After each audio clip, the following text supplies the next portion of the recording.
(1803년) 평화의 약속이었던 아미엥 조약이 파기되며 영국과 프랑스의 전쟁이 다시 타올랐습니다. 나폴레옹의 끝없는 야망은 유럽 전역을 거대한 전장으로 몰아넣었고 유럽은 전쟁의 불길 속으로 들어갔습니다. 1805년 아우스터리츠 전투에서 나폴레옹은 최대의 승리를 거머쥐며 유럽을 호령했습니다. 그러나 1812년 러시아 원정에서 혹독한 겨울에 대패하며 몰락의 길로 접어들었고 마침내 워털루 전투에서 최종 패배하며 그의 시대는 막을 내립니다. 나폴레옹 전쟁은 쇼펜하우어 철학의 직접 원인은 아니었지만 그의 사유가 형성된 격동의 시대적 배경이었습니다. 1853년 아침 햇빛이 아직 떠오르지 않은 프랑크푸르트의 새벽. 오래된 아파트의 서재에는 책과 종이가 조용히 쌓여 있고 그 가운데 흰 머리를 양옆으로 부풀린 노인이 앉아 있었습니다. 그는 말없이 앉아 있었지만 그 침묵 속에는 평생 붙들어온 질문들과의 대화가 흐르고 있었습니다.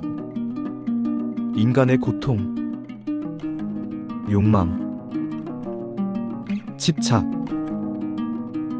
그리고 그 모든 것에서 벗어나고자 했던 의지. 염세주의 철학의 거장 아르투어 쇼펜하우어는 그 질문을 결코 놓지 않은 사람이었습니다. 사람들은 그를 비관주의자라고 불렀지만 그는 자신을 그렇게 생각하지 않았습니다. 세상을 어둡게 본 것이 아니라 세상을 꾸미지 않고 바라보려 했을 뿐입니다. 피하고 싶은 진실을 회피하지 않고 끝까지 응시한 사람. 그 선택의 대가가 고독과 오해였을 뿐이었습니다. 1788년 발트의 연안 단치. 부유한 무역상 가문에서 태어난 그는 넓고 화려한 집에서 자랐습니다. 하지만 그 집에는 따뜻한 온기가 없었습니다. 아버지는 우울했고 어머니는 교양이 있었지만 남편을 사랑하지 않았습니다. 겉으로는 완벽한 집이었지만 마음이 머물 곳은 어디에도 없었습니다. 어린 아르투어는 이를 누구보다 빨리 깨달았습니다. 식탁에서는 따뜻한 말이 오가지 않았고 웃음소리도 들리지 않았습니다. 그는 어린 나이에 하나의 진실을 배웠습니다. 행복은 외부 조건이 만들어주는 것이 아니라는 것. 사랑이 없는 풍요는 결국 공허하다는 것입니다. 아버지는 그를 상인으로 키우기 위해 유럽 각지를 여행하게 했습니다. 파리, 런던, 네덜란드, 벨기에. 여행의 화려함 속에서 그가 본 것은 욕망과 위선이었습니다. 런던 공장의 어린 노동자들은 긴 노동에 지쳐 있었고 파리 사교계의 우아한 말들 속에는 계산이 숨어 있었고 네덜란드 항구에서는 이익을 위해 속임수가 오갔습니다. 이 장면들은 소년의 마음에 깊이 새겨졌습니다. 16살의 그는 일기에 이렇게 적었습니다. 사람들은 행복을 줬지만 결국 잡게 되는 것은 고통뿐이다. 만족은 잠시 스치는 착각과 같고 욕망은 채워지는 즉시 새로운 욕망으로 바뀐다. 너무 어린 나이에 너무 많은 것을 깨달은 소년이었습니다. 1805년 아버지가 세상을 떠났습니다. 사람들은 자살을 의심했지만 아르투어는 울지 않았습니다. 이미 마음속에서 그것을 예감하고 있었기 때문입니다. 성공과 부가 행복을 보장하지 않는다는 사실은 그의 내면 깊이 새겨졌습니다. 아버지의 추금 후 어머니는 바이마르로 떠나 문인들과 예술가들이 모이는 살롱을 열었습니다. 하지만 아들은 그곳에서 어울리지 못했습니다.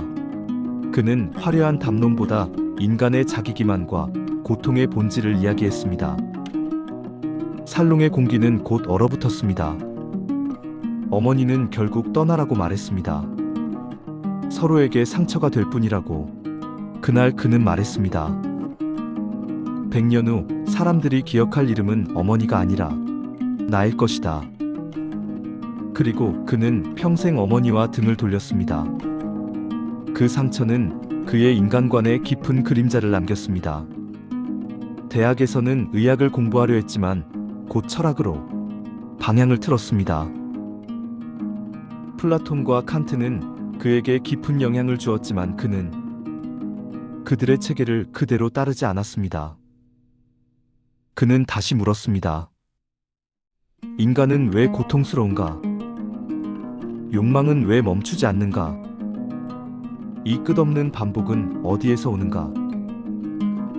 베를린 대학교에서는 당시 철학계의 중심에 있던 헤겔과 맞섰습니다. 그는 헤겔을 말의 건축가라 부르며 비판했습니다.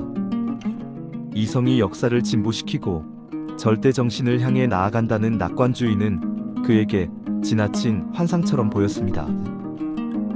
쇼펜하우어는 헤겔과 같은 시간에 강의를 열었지만 학생들은 모두 헤겔의 강의실로 갔습니다. 그의 강의실에는 아무도 남지 않았습니다. 참혹한 고독이었지만 그는 흔들리지 않았습니다. 그가 보기에 인간의 이성은 결코 위대하지 않았습니다. 이성은 생존을 향한 맹목적 욕구, 즉 의지의 종속물일 뿐이라고 보았습니다.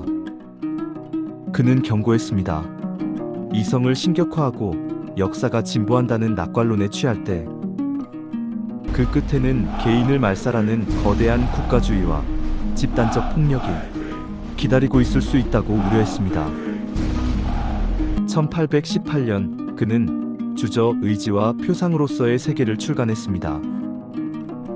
그러나 세상은 그를 기다려주지 않았습니다. 책은 팔리지 않았고 그는 완전한 무명 속에서 살아야 했습니다. 결국 그는 프랑크푸르트로 이주해 개 한 마리와 함께 조용한 나날을 보냈습니다. 하지만 세상은 천천히 변하고 있었습니다. 1848년 혁명은 거대한 희망으로 시작했지만 결국 잔혹한 좌절로 끝났습니다. 사람들은 낙관의 환상에서 깨어나기 시작했습니다. 산업화는 문명을 발전시켰지만 노동자의 하루는 더 길어졌고 과학이 발전해도 행복은 그만큼 늘지 않았습니다. 그리고 1859년 다윈의 종의 기원이 등장했습니다.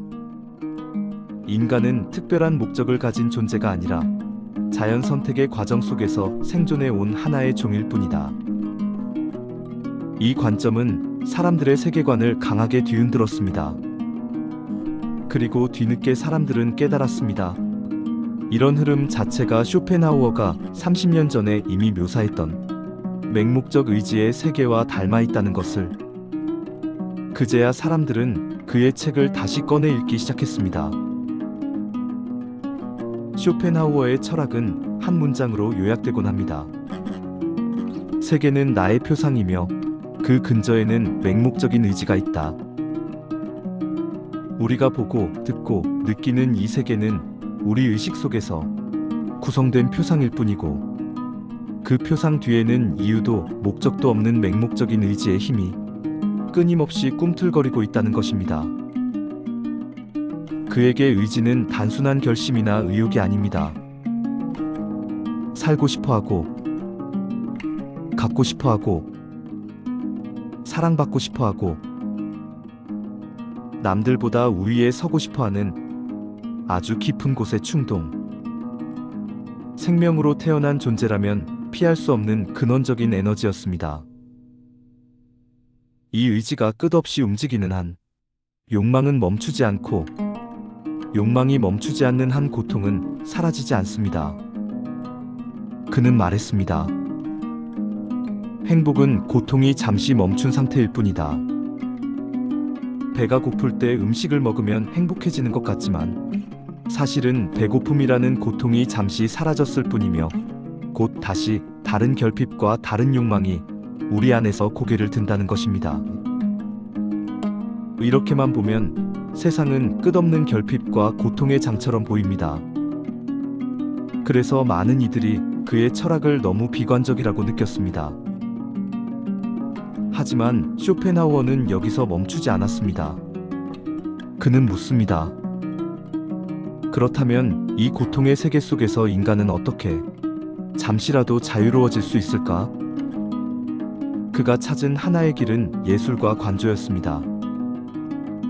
음악을 듣거나 그림을 바라보거나 자연 앞에 서 있을 때 우리는 잠시 나 자신을 잊고 무언가를 그저 바라보는 존재가 됩니다. 그 순간만큼은 무언가를 갖기 위해 애쓰는 의지, 무언가가 되기 위해 싸우는 의지가 조용해집니다. 그는 이 순간을 의지의 일시적인 중단이라고 보았습니다. 또 하나의 길은 타인의 고통에 대한 연민이었습니다. 쇼펜하우어는 도덕의 뿌리를 이성이 아니라 연민에서 찾았습니다. 다른 존재가 겪는 고통을 내 안에서 함께 느낄 때 우리는 잠시 자기중심적인 의지에서 벗어나 타자의 입장에 서게 됩니다. 그에게 연민은 단순한 감정이 아니라 의지의 벽을 조금이나마 허무는 가장 깊은 윤리적 경험이었습니다. 그는 종교가 약속하는 구원이나 천국 또한 인간을 달래는 집단적 최면일 수 있다고 보았습니다. 그가 두려워했던 것은 개인의 소박한 욕망이 아니라 구원, 이성의 진보, 절대정신 같은 이름으로 포장된 거대한 집단이지였습니다. 인류, 국가, 민족, 역사라는 이름으로 포장된 의지가 개인의 삶을 집어삼킬 때 그 속에서 어떤 폭력이 정당화될 수 있는지 그는 두려워했습니다. 쇼펜하우어는 여러 사상으로부터 깊은 영향을 받았습니다. 플라톤에게서 그는 이 세계 너머의 본질에 대한 물음을 배웠고, 칸트에게서는 우리가 사물을 있는 그대로 볼 수 없으며 항상 우리의 인식 구조를 통해서만 세계를 본다는 통찰을 배웠습니다. 그는 칸트의 이론을 밟고 올라가 현상 뒤에 있는 본질, 즉 물 자체의 정체를 의지라고 부르며 자신만의 체계를 세웠습니다. 또 다른 뿌리는 동양의 사상이었습니다. 쇼펜하우어는 우파니샤드와 불교 사상을 깊이 읽었습니다. 세계는 환영이며 집착에서 벗어나는 길이 해탈이라는 생각, 삶이 곧 고통이며 욕망을 줄일수록 마음이 가벼워진다는 가르침. 이러한 동양의 철학은 그의 금욕과 연민의 사유에 굵은 선을 그었습니다. 반대로 그가 후대에 남긴 영향도 매우 컸습니다. 니체는 쇼펜하우어의 영향을 강하게 받았습니다. 비록 나중에는 그를 넘어서는 길을 택했지만 처음 니체에게 삶의 가장 어두운 곳을 정면으로 바라보게 만든 스승은 바로 쇼펜하우어였습니다. 프로이트와 현대 심리학 역시 인간 이성이 주인이 아니라 무의식과 충동이 우리 삶을 좌우한다는 점에서 쇼펜하우어의 통찰과 겹쳐지는 부분이 많습니다. 문학과 음악, 예술의 세계에서도 그의 그림자는 길게 드리워져 있습니다. 톨스토이, 토마스 만, 베케트 같은 작가들, 그리고 인간 감정의 깊은 어두움을 다룬 예술가들에게 쇼펜하우어의 사유는 조용하지만 강한 영감이 되었습니다. 하지만 다른 관점에서 본다면 그의 철학에는 분명 한계와 약점도 있습니다. 많은 비판자들은 말합니다. 그의 시선은 너무 고통과 결핍에만 집중되어 있었다고. 인간의 관계 속에서 피어나는 기쁨과 유대, 공동체가 만들어내는 연대와 회복의 가능성을 충분히 보지 못했다는 지적도 있습니다. 또 어떤 이들은 그의 비관주의가 사람들을 실천보다 포기로 이끌 위험이 있다고 말합니다. 고통이 본질이라면 무언가를 바꾸려는 노력은 결국 다 소용없는 것이 아니냐는 질문이 뒤따를 수 있기 때문입니다. 그의 글 속에 드러나는 여성에 대한 편견이나 당대의 사회 현실을 너무 멀리서만 바라본 태도에 대한 비판도 존재합니다. 하지만 이런 비판들 역시 그의 철학의 빛과 그림자일 것입니다. 그가 살다간 시대의 한계일지도 모릅니다. 우리는 그의 빛은 꽃을 향하게 하고 그림자는 딛고 넘어서서 거인의 어깨 위에서 보다 먼 곳을 바라보는 존재가 되어야 합니다.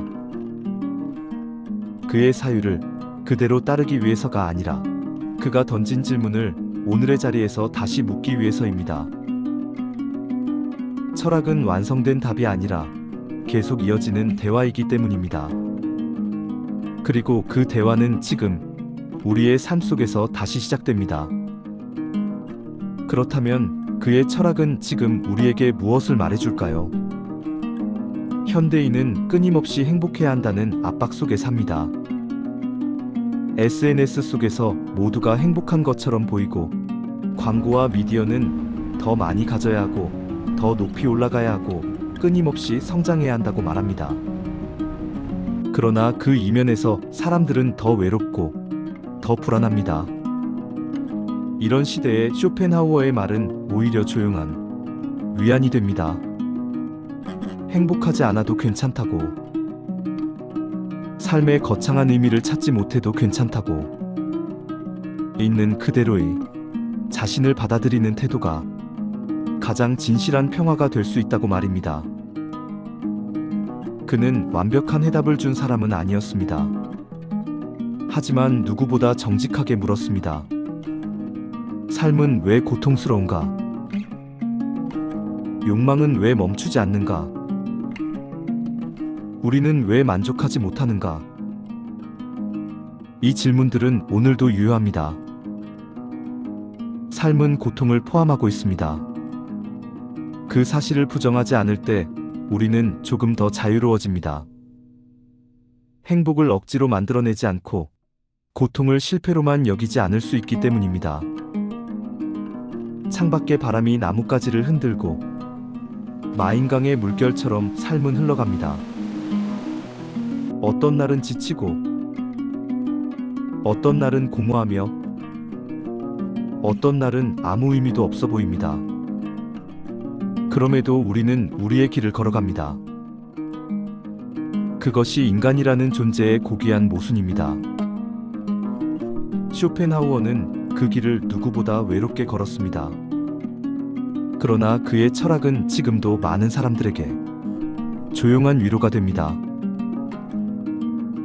진실은 때로 잔인하지만 그 잔인함을 외면하지 않은 사람이 줄 수 있는 단단한 평안이 있습니다. 우리는 그가 던졌던 질문들, 삶을 정면으로 바라보려 했던 태도, 고통을 속이지 않으려 했던 용기를 기억해야 합니다. 인생은 행복해야 된다는 말에 속지 마십시오. 행복과 평화는 고통과 함께 피어납니다. 타인에게 지나치게 기대지 마십시오. 당신의 삶을 지탱하고 만들어가는 힘은 언제나 당신 안에 있습니다. 삶이 고통일지라도 그 사실을 솔직히 바라볼 때 우리는 비로소 한 조각의 평화를 얻습니다. 쇼펜하우어가 평생 찾으려 했던 것도 바로 그 평화였습니다. 지금까지 거장의 길을 함께 여행했습니다. 이 위대한 철학자는 현재를 살아가는 우리에게 어떤 메시지를 줄까요? 아르투어 쇼펜하우어는 1860년 9월 21일 독일 프랑크푸르트에서 72세의 나이로 생을 마감했습니다. 사인은 폐렴으로 알려져 있으며 급작스러운 사고나 극적인 장면 없이 그는 자신이 살던 집에서 비교적 조용하게 숨을 거두었습니다. 말년의 쇼펜하우어는 세상과 일정한 거리를 둔 채 홀로 지내며 산책과 독서, 그리고 자신의 사유에 집중하는 삶을 살았습니다. 젊은 시절에는 철저히 외면받았지만 죽기 직전 그는 비로소 유럽 전역에서 주목받는 철학자가 되어 있었습니다. 그는 죽음 앞에서도 특별한 말을 남기지 않았습니다. 삶은 고통이며 욕망은 결코 충족되지 않는다는 자신의 철학처럼 그의 마지막 또한 담담했고 체념에 가까울 만큼 조용했습니다. 마치 삶이라는 의지가 잠시 멈춘 것처럼 그는 저항 없이 세계에서 물러났습니다. 쇼펜하우어가 오늘날의 AI 시대를 본다면 그는 이 기술을 진보의 증거라기보다 인간의 욕망이 만들어낸 또 하나의 거울로 바라보았을 것입니다. 그에게 세계는 이성으로 질서 잡힌 공간이 아니라 끝없이 갈망하고 충돌하는 맹목적인 의지의 무대였습니다. AI 역시 인간을 자유롭게 하기보다는 더 빠르고 더 효율적으로 욕망을 충족시키기 위한 새로운 도구로 사용되고 있다고 그는 말했을 것입니다. AI는 노동을 줄이고 판단을 대신해주지만 그만큼 인간은 더 많은 것을 원하게 됩니다. 더 많은 정보, 더 빠른 선택, 더 완벽한 결과. 그러나 쇼펜하우어의 관점에서 욕망의 가속은 결코 행복으로 이어지지 않습니다. 그는 이렇게 조언했을 가능성이 큽니다. AI가 삶을 편리하게 만들수록 인간은 더욱 의식적으로 욕망을 절제해야 한다고. 기술은 고통을 제거하지 못하며 오히려 새로운 형태의 불만과 비교, 결핍을 낳는다고 말입니다. 쇼펜하우어에게 진정한 해방은 더 많이 갖는 데 있지 않았습니다. 욕망을 멈추는 순간 잠시나마 고통의 사슬에서 벗어날 수 있다고 그는 보았습니다. AI 시대에 그가 남길 가장 냉정한 조언은 이것일지도 모릅니다. 기술이 인간을 구원해 줄 것이라는 기대를 내려놓을 것, 그리고 속도를 늦추고 침묵을 견디며 스스로의 욕망을 관찰하는 능력을 잃지 말 것. AI는 세계를 바꿀 수는 있어도 삶의 고통을 대신 살아주지는 않습니다. 그 사실을 잊지 않는 것.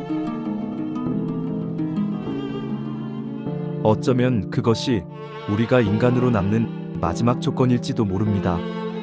삶은 고통이지만 그 고통을 직시할 때 비로소 평화는 시작됩니다. 인간의 위대함은 욕망을 채우는 데가 아니라 그것을 넘어서는 데 있다.